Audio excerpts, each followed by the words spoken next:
વ્યક્તિને સહી જીવનની વાત કરી રોકી વ્યક્તિને અગર સહી જીવન જીવવું હોય અને સુખ શાંતિમાં રહેવું હોય તો પહેલ કે આપણે જે ઈચ્છા જાગી રહી તેની ઈચ્છાને છોડ દેવાની ઈચ્છા જો કરતો હોય વ્યક્તિ તો તેની ઈચ્છા પર ફોલો કરવાનું કે ભાઈ મારી એ ઈચ્છા છે કે માનો કે કંઈક ખરીદવાની ઈચ્છા જાગો કે કંઈક ઘેરમાં લાવવાની ઈચ્છા જાગે કોઈ બી ઈચ્છા કે વાહનની છે કાં પછી કોઈ બી જમીન છે ચાંદી છે કોઈ બી મતલબ કોઈ બી વસ્તુને આપણે જીવનની અંદરમાં ઈચ્છા જાગે લેવાની તે આપણી યોગ્યતા છે આપણી કન 5-25 રૂપિયા છે તો તેને ફોલો કરવાની કે ભાઈ મારી કન એટલે પૈસો પડ્યો છે તો હું એનો યુઝ એનામાં કરે તો એની પૂર્તિ લાગે કે નહીં લાગે એમ દેખવાનું અગર પૂર્તિ નહીં લાગી અને કોઈના વ્યક્તિ કન માંગવું પડે તો ફેર આપણું દુઃખ છે ત્યાં શાંતિ નહીં મળે કેમ કે કેના કને 5-10 હજાર રૂપિયા કાઢીને આપણે લઈ જાય તે વસ્તુ લાવી હશે આપણું તે પાછા તેને તો ભરવા જ છે કે નહીં ભરવા જ પડે સવાલ નહીં મળે તે પહેલી વાત આપણી કન દેખવાની આપણી યોગ્યતા કેટલી છે મારી કન કેટલો પૈસો છે આનું કેટલું કરી લી તેને બાદમાં કંઈ બી લેવા દેવાની વાત આપણા મનમાં લાવવાની અને લીધા બાદમાં ફેર પસ્તાવાનો વારો આવે એવું કામ નહીં કરવાનું અગર લેતા લેવાઈ ગયું લી આવી આપણું ઘેરમાં ફેર પહેલાં કન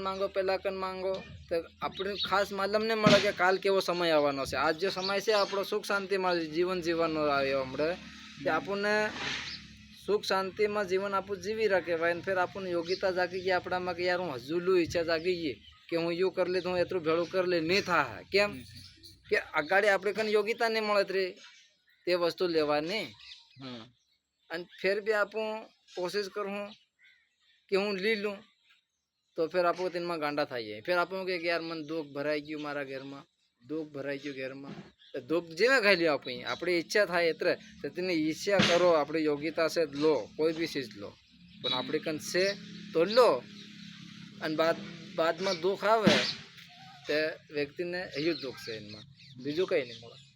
ઈચ્છા એ જ્યાદા પામવાની કોશિશ નહીં કરવાની જેટલી જરૂર છે એટલું લો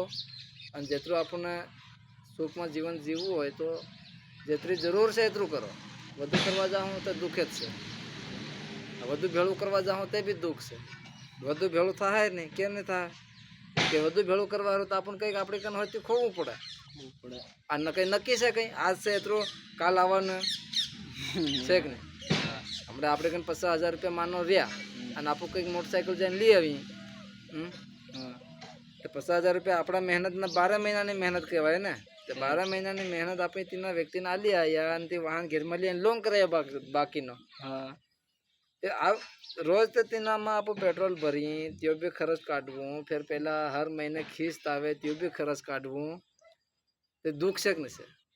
સુખ લેવા ગયા તો દુઃખ લઈને આવ્યા કહેવાય તો સુખ કંઈથી નહીં મળે વ્યક્તિને જીવનની અંદરમાં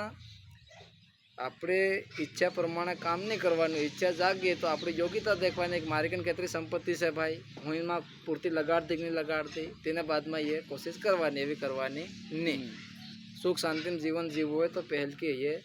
જાંચ કરવાની કે હું એવું કરી રહ્યો છે કરલી કે નહીં કરલી કે મન કઈના બાદમાં કઈના કન હાથ માંડવો નહીં પડે અગર માંડવો પડે તો ફોરન આપણું ઈચ્છાને પલટી નાખો ભાઈ મારી યોગ્યતા નહીં મળે અને જેટલું મને ભગવાને આલ્યું છે ખાવાનું એટલું હું ખાઉં પીવું અને મારા ઘેર પરિવારને હાંસવું અને કઈના ભાઈને જરૂર પડતી હોય તેની મદદ કરવાની છે કે નહીં લોહડું ઘેરમાં લાવીને દુઃખ લેવું તો ફેર ગુજરાત બી નીકળવું પડે ને કાં બી ધંધો કરવો પડે તો દોસ્તો અમારું કહેવાનો મતલબ એવો છે કે આજકાલ આપણી ઈચ્છા હું નહીં જાગે નવા ચિત્રા પહેરવાની બી જાગે નવી ગાડીઓ લાવવાની બી જાગે અને કંઈક ને કંઈક જીવનમાં આપણી ઈચ્છા જાગતી રહે તે પહેલ કીધીની ઈચ્છાને ફોલો કરો ભાઈ એ સત્ય છે કે મન ફસાડવાની છે અગર ફસાડવાની હોય તો ફોરન મન પલટી લો તો બધા ભાઈઓને વિડીયો ગમે હોય તો આગળથી આગળ શેર કરજો અને બધા ભાઈઓ તક પુગાડજો જય માતાજી